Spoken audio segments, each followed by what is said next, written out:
En ti confío, Dios poderoso,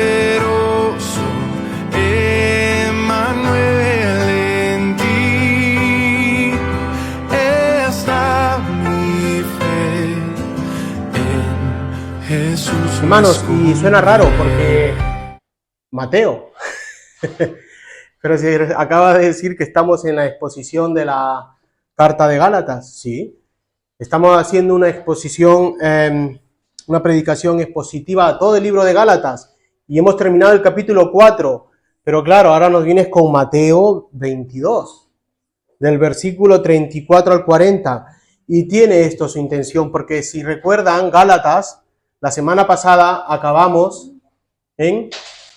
¿Cómo se acabó Gálatas? Primero fue celos y después ¿qué? La alegoría, ¿verdad? Entre Sara y Agar, o Agar y Sara, en ese pacto antiguo, ¿verdad? Con el Jerusalén actual, y luego nos dicen otra alegoría que Sara representa ese Jerusalén celestial, ¿verdad?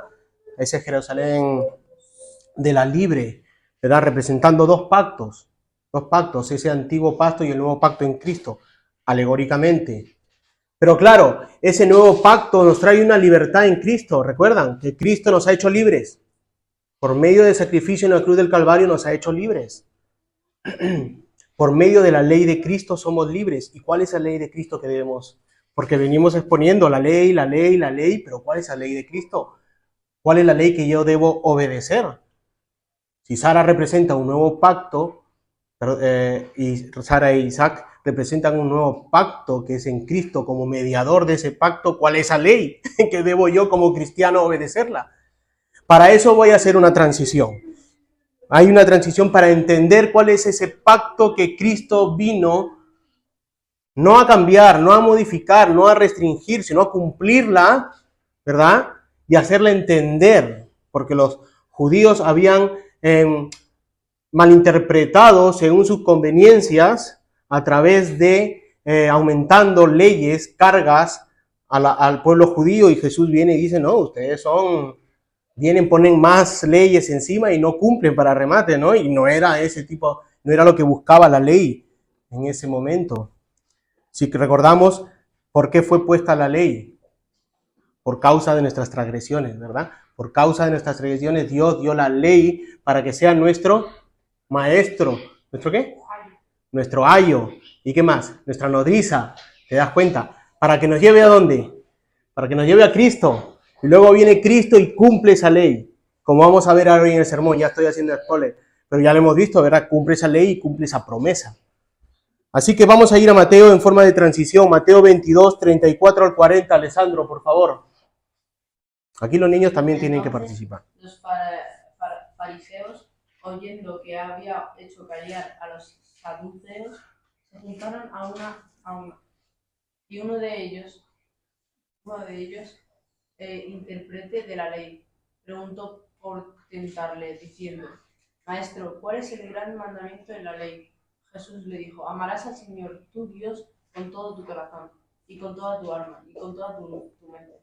Este es el primero y grande mandamiento. Y el segundo es semejante. Amarás a tu prójimo como a ti mismo.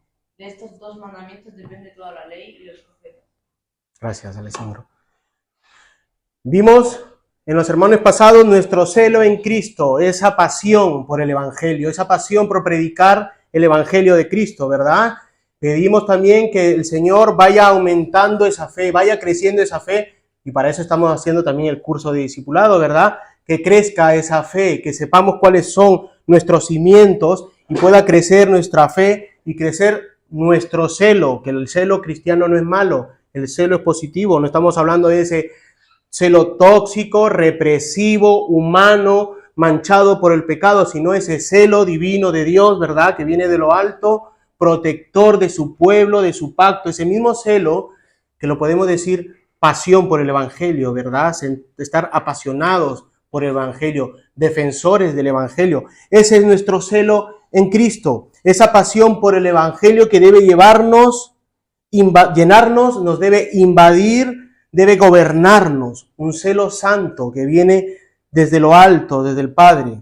Vivir apasionados por el Evangelio en la fe de Cristo, en la fe de Cristo, sabiendo que somos seguidores, herederos, hijos de Cristo, ¿verdad? Porque somos hijos, somos hermanos, somos herederos, ¿por medio de qué? De esa obra del Espíritu Santo que produce en cada uno de nosotros ese gozo inefable que hablaban los reformadores, ¿verdad? Ese gozo del Espíritu Santo que arde como un fuego, ¿verdad? Ese gozo que expresamos en los cánticos. No vamos serios, deprimidos, ¿verdad? Cantando, ni cantamos tampoco de una forma para que nos vean los demás, ¿verdad?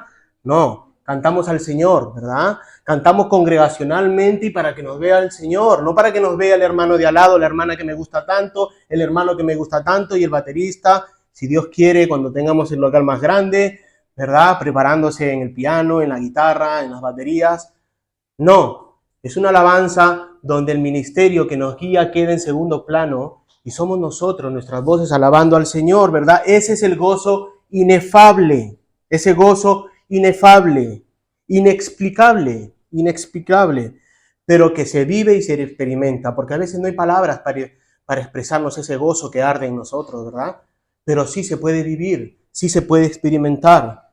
Nosotros fuimos liberados de la esclavitud del pecado, gracias a esa obra todopoderosa, sobrenatural de Dios, gracias a los méritos y solo los méritos conseguidos por Cristo Jesús en la cruz del Calvario. Lo vimos la semana pasada.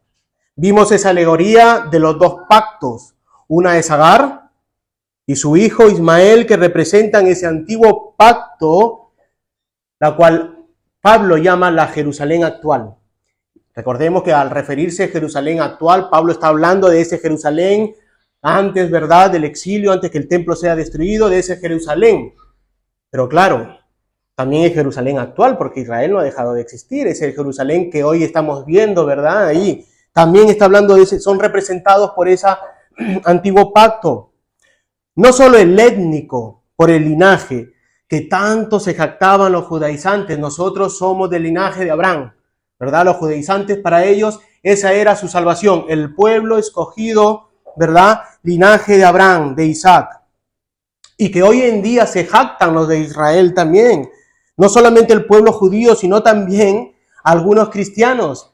Aquellos que han pasado de una denominación a otra han visto que hay ciertas denominaciones que dividen, ¿verdad?, el pueblo de Dios en dos. Uno la Jerusalén con sus promesas y otro la iglesia, como si existieran dos pueblos de Dios, ¿verdad? Cuando Cristo vino y hizo de dos naciones uno solo, rompiendo esa pared intermedia, ese velo que nos separaba con el Padre. Ya no hay griego, ya no hay gentil, ya no hay judío, ya no hay esclavo, ya no hay rico. Y la Biblia habla de tantos textos que ha unido dos pueblos en la fe en uno solo. Pero claro, hay algunas corrientes de interpretación que dividen eso de ahí, dividen la enseñanza de Cristo en dos pueblos, el judío, el pacto del Antiguo Testamento, el que llama actual, ¿verdad?, con la iglesia,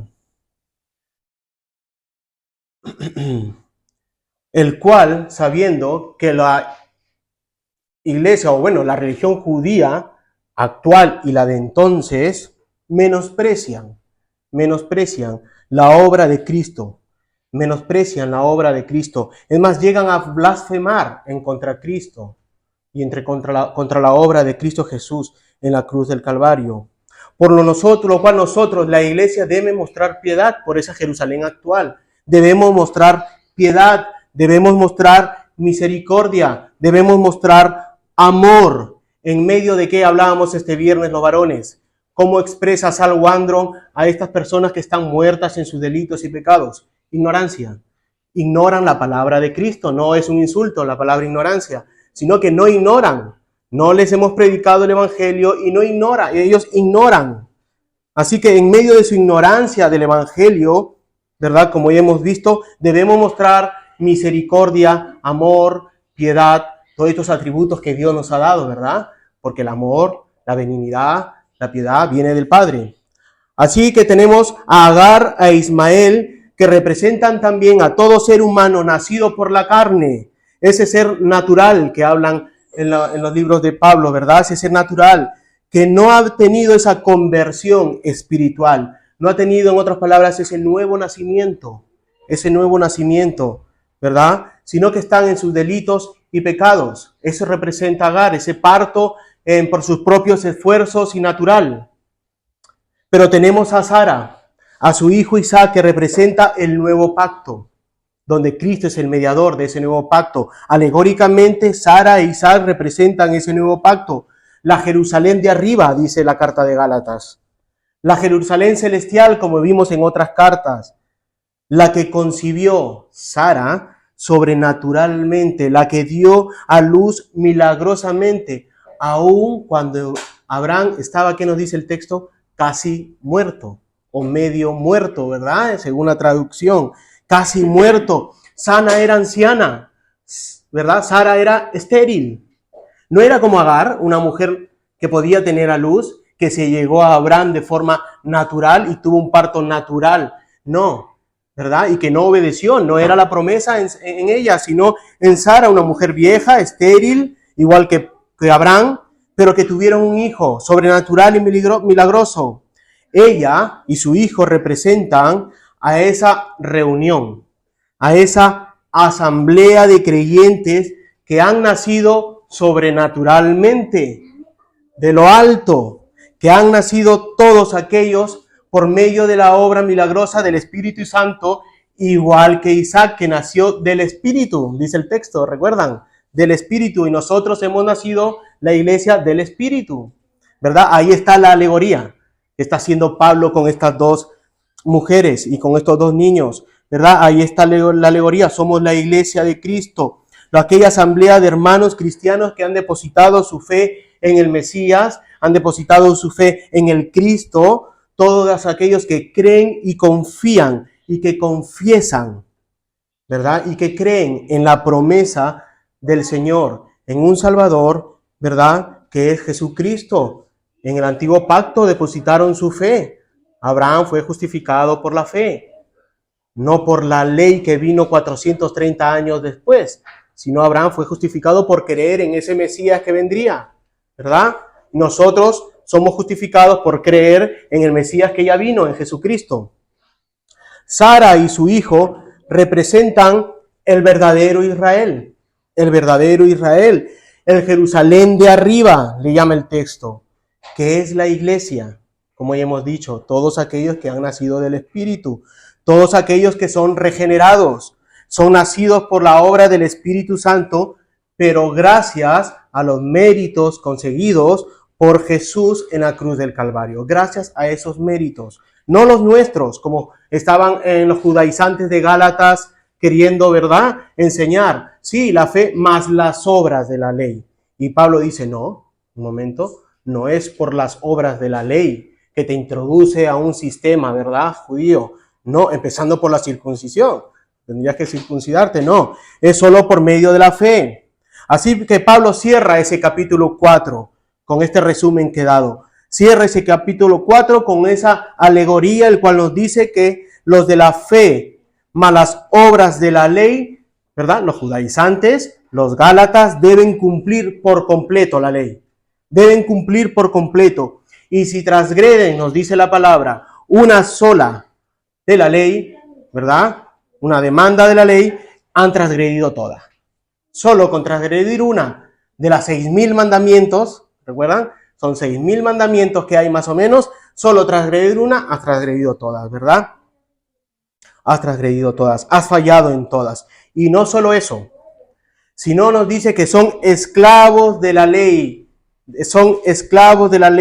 cual es su nodriza, como empecé yo, ¿verdad? La cual los protege, los enseña el camino para la salvación. Esa es la función de la ley, enseñarte el camino de la salvación, pero no salva. La ley no salva, no salva. La única manera de ser salvos es por medio de la promesa. Es por medio de la promesa. Esa promesa dada desde Adán y Eva, ¿verdad? Y que vendría por medio de su simiente, este Salvador que vendría por medio de la simiente, pasando por la historia redentora, llegando a Abraham, a Isaac, a Moisés, a David, hasta su cumplimiento en Cristo Jesús. Ahora bien, hermanos, ¿qué cumplió Jesucristo? ¿Qué cumplió Jesucristo? Y digo la palabra Jesucristo, no he dicho Jesús.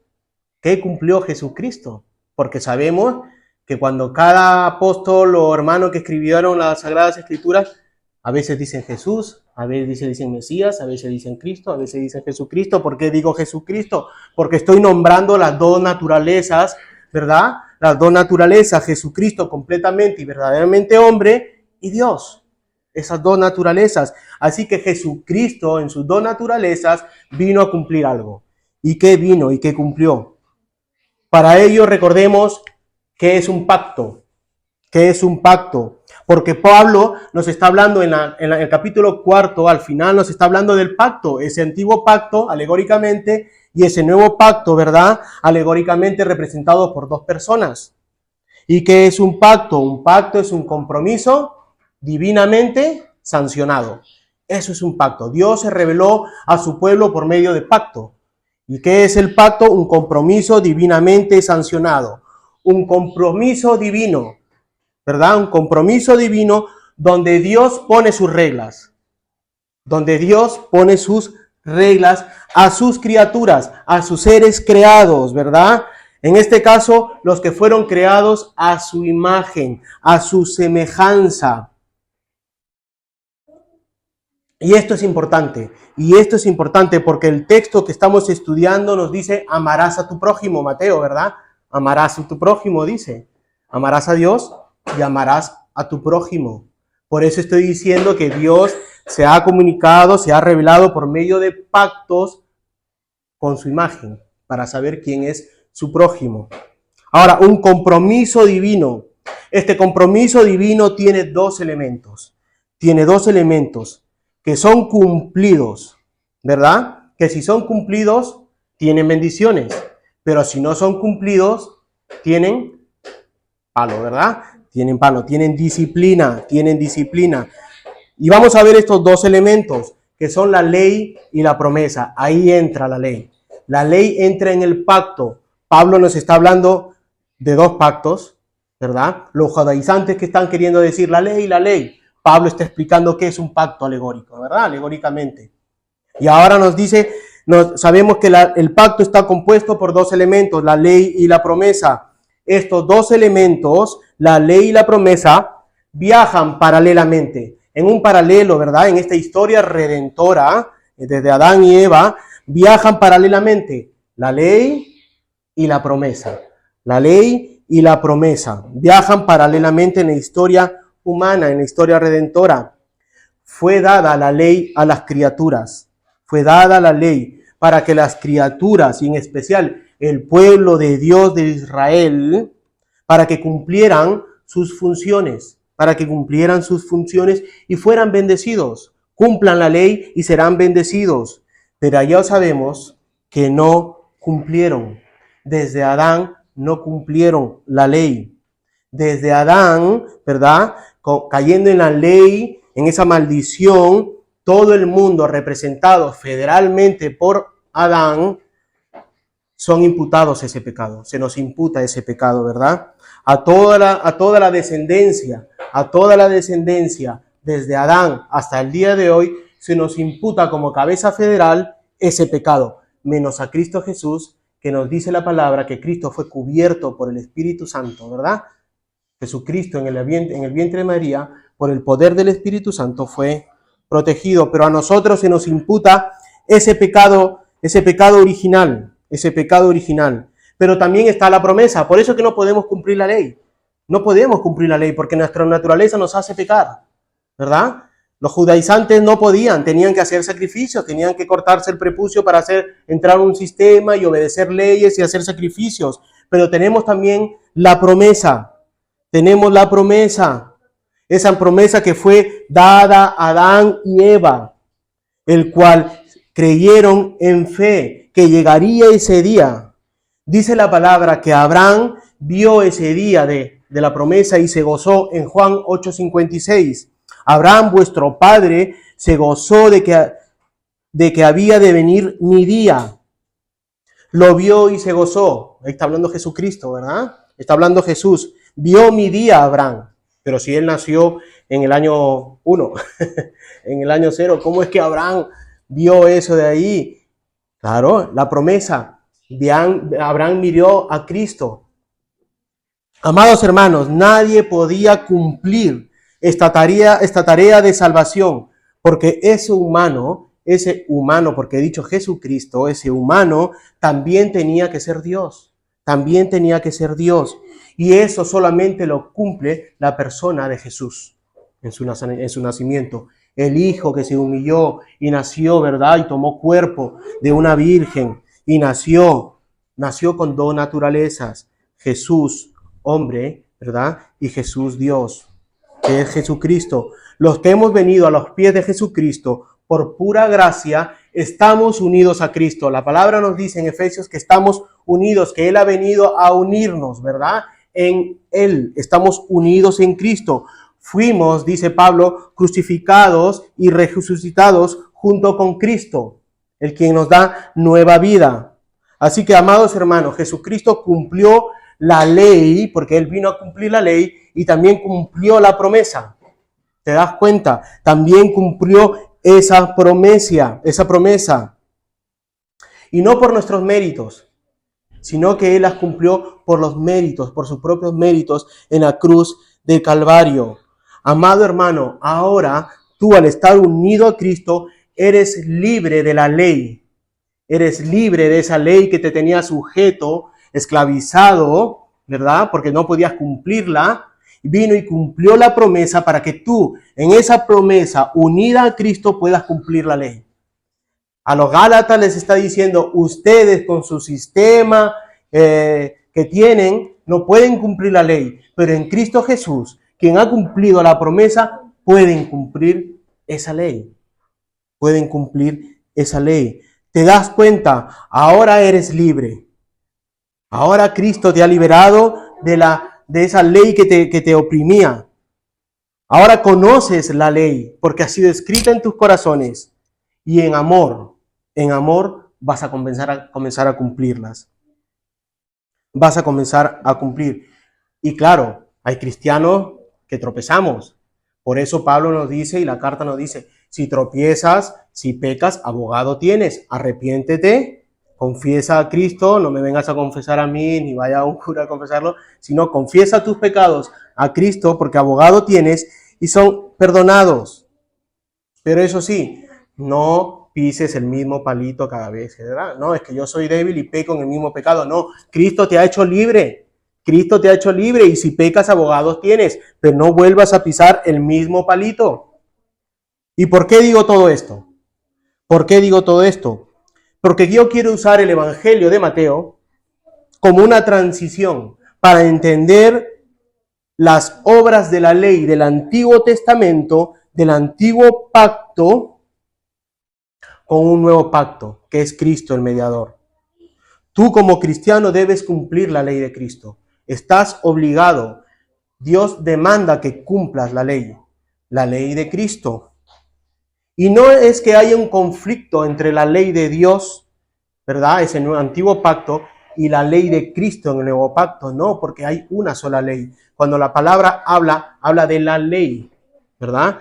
Pero nos diferencia la Biblia con una ley en el antiguo pacto y una ley de Cristo. Y debemos entender qué son esos, cómo se diferencia en eso, ¿verdad? Cómo se diferencia la ley dada a Moisés 430 años después de que Abraham creyera y fuera justificado por medio de la fe. ¿Y cuál es la ley de Cristo, donde Cristo nos enseña el espíritu de la ley, la cual fue tergiversada por la religión judía? Es por ello que se acercan a Jesús con la intención maliciosa de hacerle caer. En Mateo 22, del 34 al 40, como hemos leído. Entonces los fariseos, oyendo que habían hecho callar a los saduceos, se juntaron a una. Y ya vemos aquí una escena, los fariseos. ¿Quiénes eran los fariseos? Seguidores de una secta judía que aparentaba rigor, que aparentaban austeridad, pero eludían los preceptos de la ley, el espíritu de la ley. y sobre todo su espíritu. Esto nos dice el diccionario bíblico. Pero también vemos a los saduceos, que también entran en escena. ¿Quiénes eran? Seguidor de cierta secta aristocrática de dinero, de la nobleza, de judíos que negaban la inmortalidad del alma y la resurrección del cuerpo. Y si han estudiado las cartas de Pablo, Pablo utiliza a veces a los saduceos y utiliza a veces a los fariseos para poder, ¿no?, entrar en debate. Ahora, estas dos personas irreconciliables en el Sanedrín se juntaron. Se juntaron en la carta lo vemos en la carta de Mateo, se juntan para hacer caer a Cristo Jesús, para verlo caer. Se juntaron para hacer maldad, y ya vemos que todos los malos siempre se juntan para hacer maldad. Estas dos personas se juntaron, estos dos grupos se juntaron para hacer maldad a Jesús, y ten por seguro que se juntan para hacer daño siempre que puedan a Jesús. En la carta nos muestra que siempre se juntaron para hacer maldad a Jesús, para hacerlo caer. Uno de ellos, intérprete de la ley, nos dice el texto, y Pablo utiliza esa palabra, un intérprete de la ley, porque Pablo también era un intérprete de la ley antes que venga a los pies de Cristo. Pablo conocía la ley al revés y al derecho, aunque los fariseos se olvidaban de la enseñanza principal y espiritual de la ley. Y lo que van a hacer es hacer caer a Jesús, ¿verdad? Lo que van a hacer es enfrentar a Jesús con la palabra. Pero Jesús los va a corregir. Jesús, sabiendo que es omnisciente, en esa deidad que tiene Él, los va a hacer corregir. Los va a llevar por la verdadera interpretación. No la que es basada por medio de las tradiciones rabínicas de los judíos, ni la ley mosaica, sino por el espíritu de la ley. En el versículo 35 nos dice, y uno de ellos, intérprete de la ley, preguntó para tentarle, para hacerle caer, diciendo, Maestro, ¿cuál es ese gran mandamiento de la ley? ¿Cuál es ese gran mandamiento de la ley? Hasta ahora la pregunta está bien. La pregunta es justa. Un maestro de la ley le pregunta a otro maestro de la ley, porque Jesús era considerado un rabí, un maestro de la ley, era considerado un maestro, después fue considerado el Cristo y lo recibieron como un rey, ¿verdad? Pero las intenciones de este fariseo no son justas, solo buscan tentar a Jesús y le preguntan, Maestro, ¿cuál es el gran mandamiento de la ley? Y Jesús le dijo, amarás al Señor tu Dios con todo tu corazón y con toda tu alma y con toda tu mente. Esto quiere decir con todo tu ser. Este es el primero y gran mandamiento. Y el segundo es semejante. Amarás a tu prójimo como a ti mismo. De estos dos mandamientos depende toda la ley y los profetas. Jesús responde con las escrituras. Si buscaban que Jesús pisara el palito, Jesús no lo pisa, sino que responde con las escrituras. Siempre Jesucristo respondió con las escrituras. Deuteronomio 6:5 responde Jesús, y amarás a Jehová tu Dios con todo tu corazón y toda tu alma y con todas tus fuerzas. Responde con Deuteronomio. Pero también responde con Levítico, con la ley 19 y 18. No te vengarás, ni guardarás rencor a los hijos de tu pueblo, sino que amarás a tu prójimo como a ti mismo, yo Jehová. ¿Te das cuenta? Jesús responde con las escrituras. Versículo 40 de Mateo. De estos mandamientos depende toda ley y profetas, dice Jesús. En otras palabras, Jesús le está diciendo al fariseo que tú, que me estás preguntando a mí, al maestro de la ley, y tú que eres un maestro de la ley, de esto depende de ti. De esto depende de ti en obediencia a la ley y los profetas. Pero el evangelio paralelo, ya hemos estudiado en el curso que hay evangelios paralelos, en Marcos 12, 28, 34 dice, quien nos amplía esta escena, acercándose uno de los escribas, que les había oído disputar y sabía que les había respondido bien, le preguntó, este es el mismo maestro, ¿vale? En otra escena, ¿cuál es el primer mandamiento de todos? Recuerden, ya aquí le está diciendo cuál es el primer, no el más importante, sino el primer mandamiento. Jesús le respondió, el primer mandamiento de todo es, oye, oh Israel, otra vez aquí con el Antiguo Testamento, El Señor nuestro Dios, el Señor uno es. Y amarás a tu Señor, tu Dios, con todo tu corazón, con toda tu alma, con toda tu mente, con todas tus fuerzas. Este es el primer mandamiento, pero Jesús no se queda ahí. Y dice, y este es el segundo, que es semejante. Amarás a tu prójimo como a ti mismo. No hay otro mandamiento mayor que estos. Si tú me preguntas por uno, yo te voy a responder con dos y con la palabra. Entonces el escriba, y aquí viene ya que lo amplía, entonces el escriba le dijo, bien, maestro, verdad has dicho, que uno es Dios y no hay otro fuera de él. Y el amarle con todo tu corazón, con todo tu entendimiento, con toda el alma, con todas las fuerzas. Y ahí ya amplía él, ¿verdad? Por la respuesta de Jesús. Amar al prójimo como a uno mismo. Es más que todos los holocaustos, más que todos los sacrificios. ¿Qué estás diciendo, maestro? Si los sacrificios para ti te salvan, ahora estás diciendo que el amor al prójimo es mayor que los holocaustos, es mayor que los sacrificios. Jesús entonces, viendo que había respondido sabiamente, le dijo, no estás lejos, no es que esté en el reino, no estás lejos del reino de Dios. Y ya ninguno osaba preguntarles.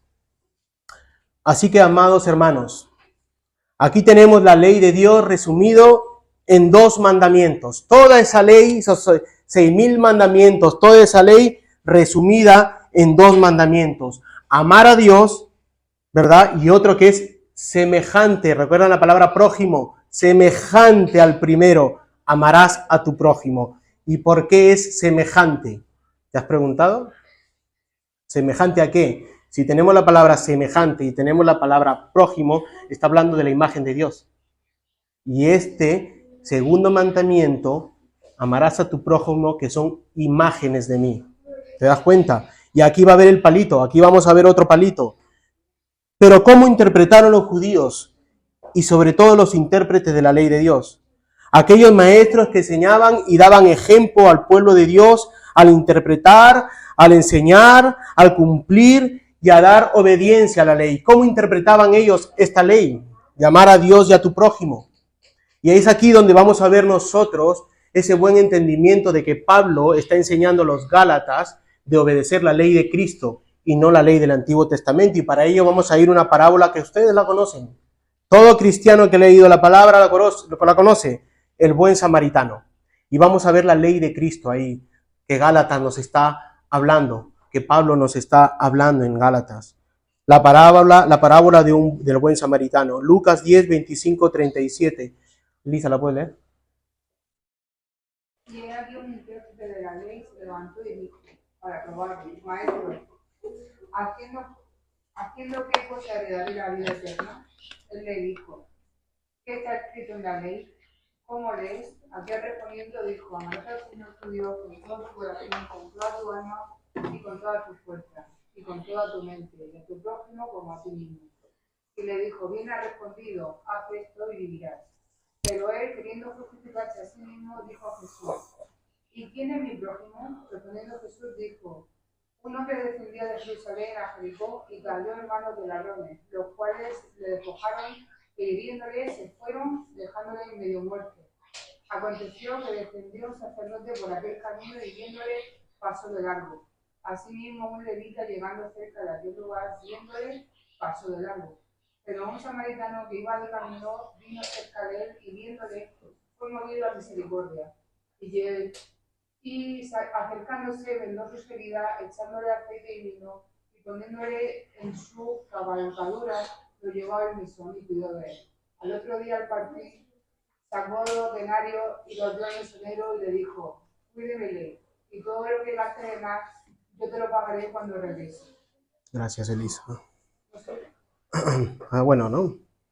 ¿Sigues? Sí. Sí. ¿Quién fue de estos 3 te parece Ese que sí, fue el por prójimo del que cayó en manos de los ladrones? Él dijo, el que usó de misericordia con él. Entonces Jesús le dijo, ve y haz tú lo mismo. Y esa es la parte principal, ya te estaba cortando y esa es la principal, lo importante. Muy bien, ¿por qué utilizo yo Mateo y ahora Lucas? ¿Por qué yo al hablar de la ley de Cristo estoy utilizando estos 2 textos? Porque miren, vemos que tanto Mateo como Lucas en ambos textos empieza con se acercaron a Jesús 2 intérpretes de la ley. ¿Te das cuenta? Buscando que Cristo pise, el palito para acusarlo, ¿verdad? Así que se acercan en estos dos casos dos intérpretes de la ley. No sabemos si uno o varios, o es el mismo, o es en distinto caso, pero se acercan intérpretes de la ley. No para aprender de este rabí tan famoso que ha nacido, no es para aprender de él, sino para probarle, tentarle, buscar un fallo, dicen otras versiones, en las respuestas al cual le preguntaban. ¿Y qué le preguntan? ¿Haciendo qué cosa? ¿Te das cuenta? Los judaizantes lo mismo. ¿Haciendo qué cosa heredaré la vida eterna? Obras. ¿Haciendo qué? ¿Qué obra tengo que hacer para yo conseguir la vida eterna? Lo mismo que predicaban los judaizantes en la iglesia de Galacia, y los de Galacia habían prestado oídos y estaban a punto de apostatar de la fe, ¿verdad? Pablo era su advertencia. En la forma de escribir se nota que esta iglesia no había apostatado, pero podía caer en esa apostasía. Y era urgente para Pablo escribir a los Gálatas, y los judaizantes hacen lo mismo. ¿Haciendo qué cosas heredaré yo la vida eterna? Le preguntan a un maestro, de un maestro a otro. Claro, el maestro de la ley en el texto de Mateo, al igual que los judaizantes, están queriendo destrozar el argumento de Pablo hacia los de Galacia, donde intentan conseguir estos judaizantes la salvación por medio de la fe, más obras de la ley. Más obras de la ley. Los judaizantes estaban haciendo lo mismo. ¿Haciendo qué? ¿Qué debo hacer para obrar? Para conseguir la vida eterna. Pero Jesús le responde con la parábola. Jesús responde con una parábola. El 26 dice, el versículo 26, y le dijo, ¿qué está escrito en la ley? Otra vez Jesucristo yendo a la palabra, escrito está. ¿Cómo lo lees tú? ¿Cómo lees? Versículo 27. Aquel respondiendo dijo, amarás al Señor tu Dios con todo tu corazón y con toda tu alma y con todas tus fuerzas y con toda tu mente. Y aquí se incluye ya el segundo mandamiento, y a tu prójimo como a ti mismo. Y le dijo, bien has respondido, haz esto y vivirás. ¿Verdad? Amados hermanos, externamente no tienes nada que hacer tú. Externamente no tienes que hacer nada. Solo tienes que amar a Dios. Solo tienes que creer en Él. Solo tienes que confiar en Él. Y el otro es semejante. Porque si amas a Dios, amas a tu prójimo. Si amas a Dios, no puedes odiar a tu prójimo. Si amas a Dios, amas a tu prójimo. Si amas a Dios, ama su palabra y obedece su palabra que te dice, ama a tu prójimo. Haz esto y vivirás. Haz esto y vivirás. Hasta aquí el maestro de la ley ha respondido correctamente, pero Jesús le responde con una pregunta, y Jesús siempre respondía con preguntas, parábolas o preguntas. Pero el maestro de la ley no está satisfecho con la respuesta de Jesús e intenta buscar que Jesús caiga en el juego y falte a la ley, y responde. Pero él, queriendo justificarse otra vez, ¿qué debo hacer? Ahora dice, queriendo yo justificarme a sí mismo, dijo a Jesús, ¿quién es mi prójimo? Ya no va por el primer mandamiento, amarás a tu Dios con todo, no. Al segundo mandamiento, ¿quién es mi prójimo? Y ahí está el palito. Si no te has dado cuenta, ahí está el palito en la ley de Cristo. Primero, ¿qué debo hacer para conseguir la vida eterna y ser salvo? A pesar de la respuesta de Jesús de que obedezca la ley de Dios sin las obras externas, el maestro vuelve a preguntar buscando justificarse por medio de las obras de la ley. ¿Y quién es mi prójimo? Amado hermano, ¿quién es tu prójimo? Y aún pasa en la iglesia de hoy en día y te dicen, ¿quién es tu prójimo? Tu hermano. ¿Es realmente tu prójimo tu hermano? Cuando Dios da la ley, dice que tu prójimo es tu hermano de la iglesia. Y aquí la pregunta, aquí el dardo, aquí esa flecha supuestamente envenenada que iba a hacer caer a Jesús. Para los judíos que creen que la salvación y la vida eterna es solo por medio de ser el pueblo escogido de Dios, la Jerusalén actual, como es llamada por Pablo en la alegoría, para ellos ser hijos del patriarca Abraham, en quien es escogido para un pueblo de Dios, solo aquellos que les fue dada la ley de Dios, pueden ser salvos. Eso era lo que creían, por eso le preguntan a Jesús, ¿quién es mi prójimo? Jesús tenía que responder, los judíos, solamente los judíos. Ellos son nuestros prójimos. Todo aquel que es extranjero, todo aquel que es gentil, no era, ¿verdad?, salvo. Solamente el pueblo de Cristo. Estos gentiles tenían que volverse prosélitos y mantener una religión basada en obras, en obediencia para ser salvos. Por eso la pregunta, ¿y quién es mi prójimo? ¿Y quién es mi prójimo? ¿Quiénes son los prójimos de los judíos? ¿Solo los judíos? Nadie más. Así que solo ellos pueden conseguir la vida eterna. Y Jesús se imaginó en su sapientísima sabiduría y en su interior diría yo, y me lo imagino yo, ajá, diría Jesús, ya sé por dónde vas, listo, ya me quieres hacer caer, por ahí vas, ahora te vas a enterar. Versículo 30, respondió Jesús y dijo, un hombre descendía de Jerusalén a Jericó y cayó en mano de ladrones, los cuales le despojaron, e hiriéndole se fueron y dejándole medio muerto. Aconteció que descendiendo un sacerdote por aquel camino y viéndole pasó de largo. Asimismo un levita, llegando cerca de ese lugar y viéndole pasó de largo. Pero un samaritano que iba de camino vino cerca de él y viéndole fue movido a misericordia. Y acercándose vendó sus heridas, echándoles aceite y vino y poniéndoles en su cabalgadura, lo llevó al mesón y cuidó de él. Otro día, al partir, sacó 2 denarios y los dio al mesonero y dijo, cuídenmele, y todo lo que gastes de más, yo te lo pagaré cuando regrese. La escena que tenemos, hay varios actores. Empezamos con un sacerdote. Empezamos en escena con un sacerdote y tú puedes ponerle el nombre que tú quieras. Un cura, un apóstol moderno, un profeta moderno. Incluso puedes ponerle tu nombre. Pon tu nombre a ese sacerdote. También tenemos un levita en acción. Puedes ponerle el nombre que tú quieras. El pastor. Pasó el pastor. Pasó el anciano. Pasó el diácono. Pasó el líder de alabanza moderno. Ese líder moderno que conlleva, ¿verdad?, que debe llevar en alabanza al Señor, pasó, pero pasó de largo. Incluso puedes ponerle también tu nombre a este levita. Por otro lado, un hombre tendido en escena, un hombre casi muerto, un hombre que camina por un lugar muy peligroso hasta el día de hoy, desde Jerusalén hasta Jericó, que son por lo menos 40 kilómetros de distancia. Pues en este camino es asaltado, es golpeado tan despiadadamente que ha quedado ahí tirado medio muerto, casi muerto. Y pasan estos dos, un sacerdote, y no dice por las puras Jesús que es un sacerdote. ¿Qué es un sacerdote? Uno que se encarga de los sacrificios en el templo. El sacerdote se encargaba de hacer los sacrificios en el templo, pero también hay un levita, un maestro de la ley. ¿Te das cuenta de lo que está haciendo Jesús? Uno que se encarga de los sacrificios y que debe purificar al pueblo, a las personas. Un maestro de la ley, un levita. Un levita que podría ser sacerdote, porque los únicos que podían ser sacerdotes eran los levitas, ¿verdad? Uno que no desconocía la ley, que tenía la ley como precepto. ¿Pero qué hicieron? Lo vieron ahí al pobre, tirado, desangrando.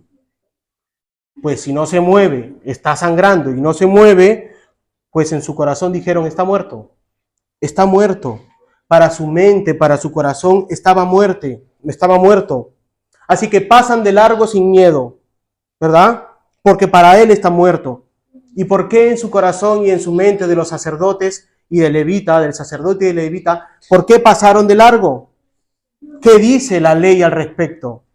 Número 19:13.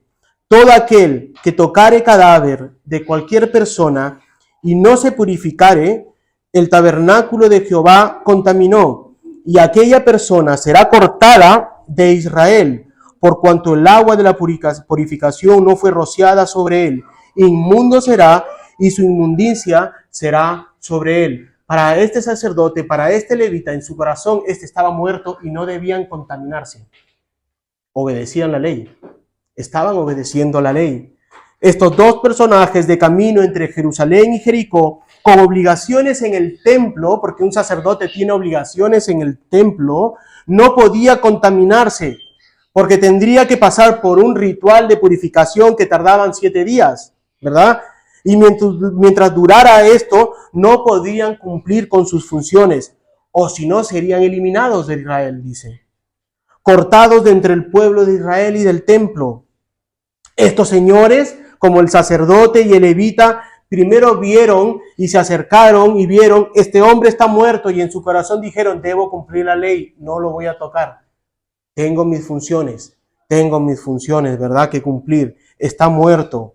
Tengo mis obligaciones que cumplir, y esto es mi cargo de cumplir y hacer sacrificios, de ir a un templo a enseñar la ley, es más que este pobre hombre que está ahí medio muerto. Es más que eso. Ahora aparece en escena otro personaje, un samaritano. Y si recuerdan, los judíos bordeaban Samaria en sus recorridos para no contaminarse con estos impuros, con estos gentiles, con estos idólatras. ¿Y quiénes eran estos samaritanos? Los samaritanos ocuparon el país antes que pertenecía a la tribu de Efraín y a la media tribu de Manasés, o sea, eran parte de Israel, ¿verdad? Hasta que fueron exiliados, fueron separados. La capital del país era Samaria, anteriormente una ciudad grande y espléndida. Cuando las 10 tribus fueron llevadas de cautiverio a Siria, el rey de Asiria envió gente de varios lugares como Cuta, Abá, etcétera, para habitar en Samaria. Estos extranjeros se mezclaron con la población israelita, que todavía en alrededor de Samaria adoraban al único Dios verdadero. Pero cuando se mezclan con sus religiones, con sus idolatrías, ¿verdad? Y estos samaritanos llegaron a adorar a otros dioses. Por eso es que Israel los llamaban perros, los trataban como perros y bordeaban para no contaminarse. Se sacudían, cuando pasaban por ahí se tenían que sacudir y purificarse. Estos extranjeros se mezclaron con la población. Un sacerdote judío, por lo tanto, fue enviado a ellos en Asiria para instruirlos otra vez en la religión judía. Ellos fueron instruidos por los libros de Moisés, pero todavía conservaban muchas de sus costumbres idólatras. Como se habían mezclado tantos, Israel mandaron sacerdotes, y por eso vemos luego personas como la mujer que estaba ¿verdad? Tomando agua, y Jesús se acerca y ella creía en Dios. ¿Por qué creía en Dios? Porque habían sido, les habían enseñado los judíos un poco. Ahora, los samaritanos adoptaron una religión, una mezcla entre judaísmo e idolatría. Debido a que los habitantes de Israel, de Samaria, se mezclaron con extranjeros, adoptaron esta religión idólatra. Los samaritanos generalmente eran considerados mestizos. Fueron despreciados universalmente por los judíos. Ahora, ¿tú crees que un sacerdote judío, tú crees que un levita judío iba a contaminarse con un muerto? No iba a contaminarse con un muerto, no. Primero eran sus funciones, pero un samaritano, un idólatra, un mestizo, ¿verdad? Un perro, como lo llamaban los judíos a los samaritanos, hizo lo que un sacerdote que sacrificaba en el pueblo de Dios animales para traer el perdón de pecados, un levita, maestro de la ley en el templo, a pesar de estos tres que conocían, a pesar de estos dos que conocían la ley de Dios, amarás a tu Dios y a tu prójimo. Pero claro, el samaritano también conocía esta ley.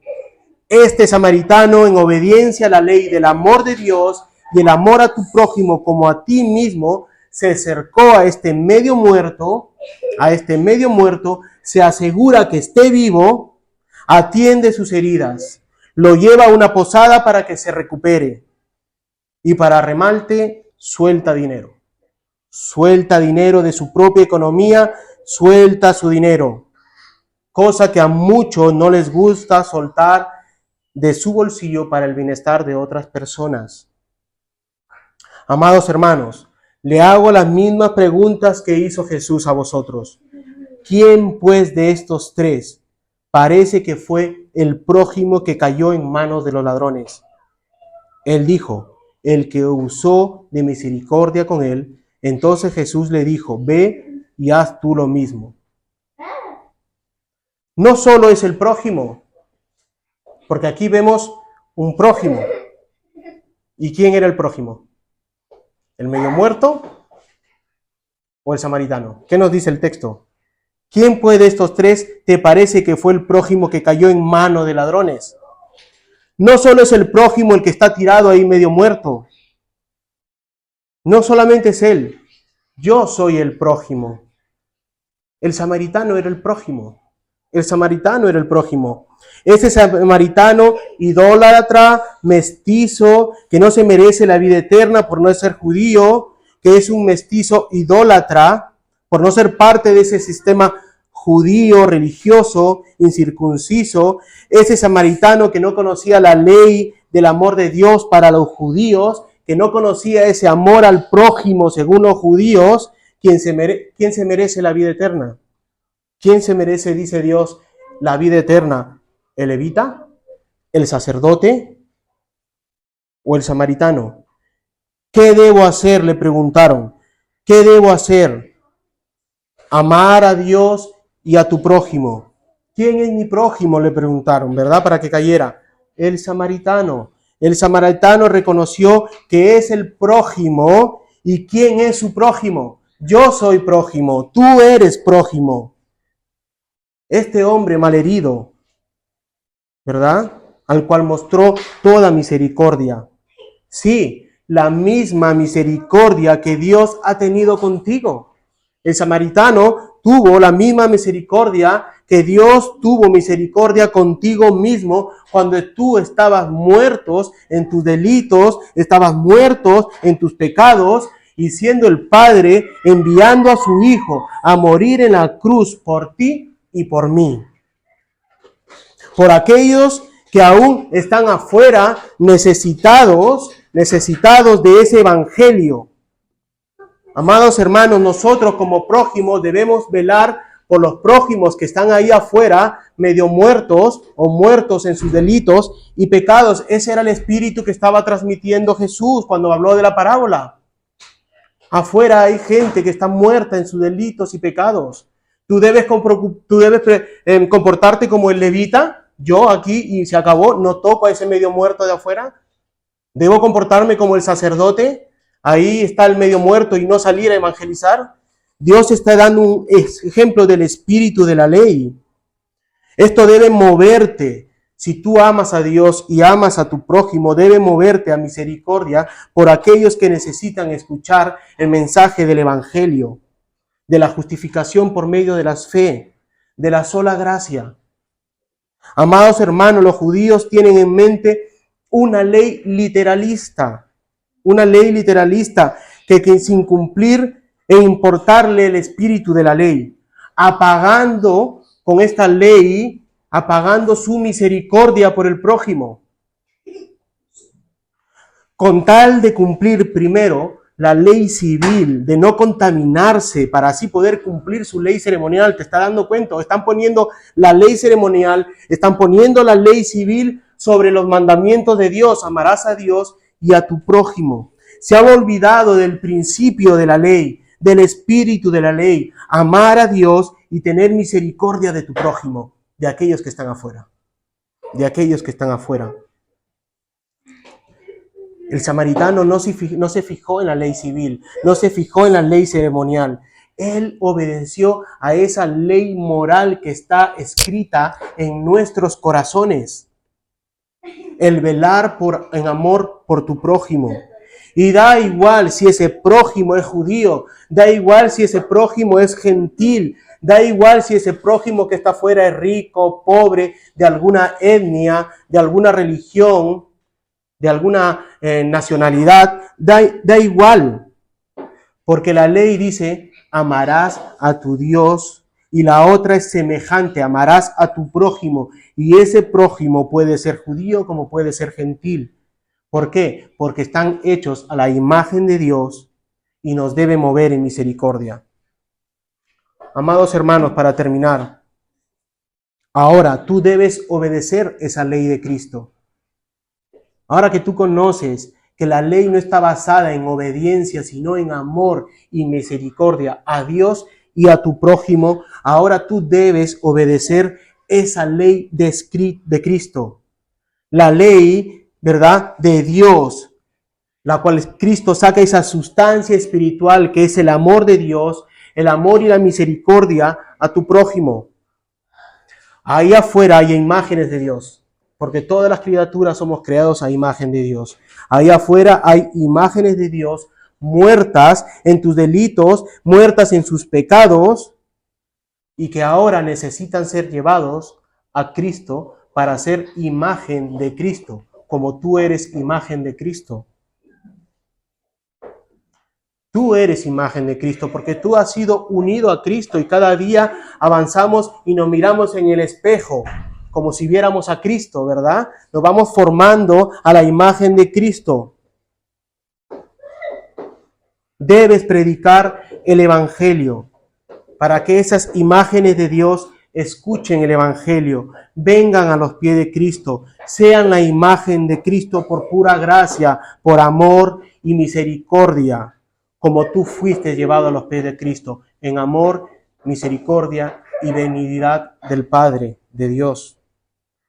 Los judaizantes de Galacia están obedeciendo la ley de Dios, pero no estaban obedeciendo la ley de Cristo. Ellos estaban predicando la fe más obras de la ley. No estaban con amor y misericordia en la ley de Cristo. Ellos quieren ganarse la vida eterna.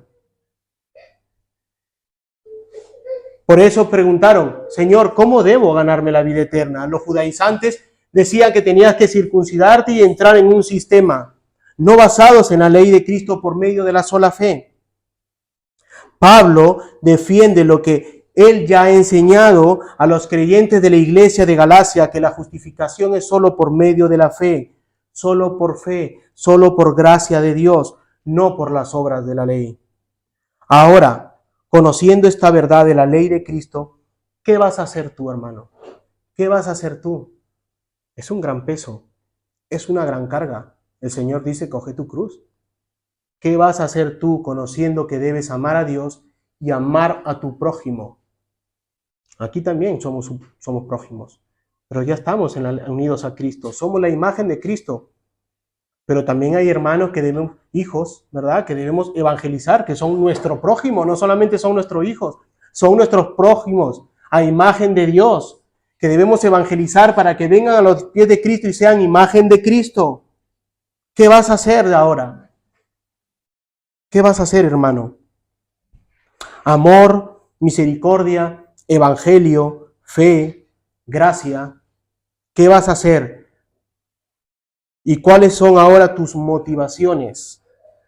Conociendo esta verdad de la ley de Cristo. Y esto lo voy a dejar para que tú medites en ello y respondas con sinceridad, escudriñando tu corazón. A Dios sea la gloria, que Cristo regrese pronto. Amén. Hola, gracias por ver este sermón. Suscríbete a nuestro canal y compártelo para que te sea de bendición y para los demás. Que Dios te bendiga.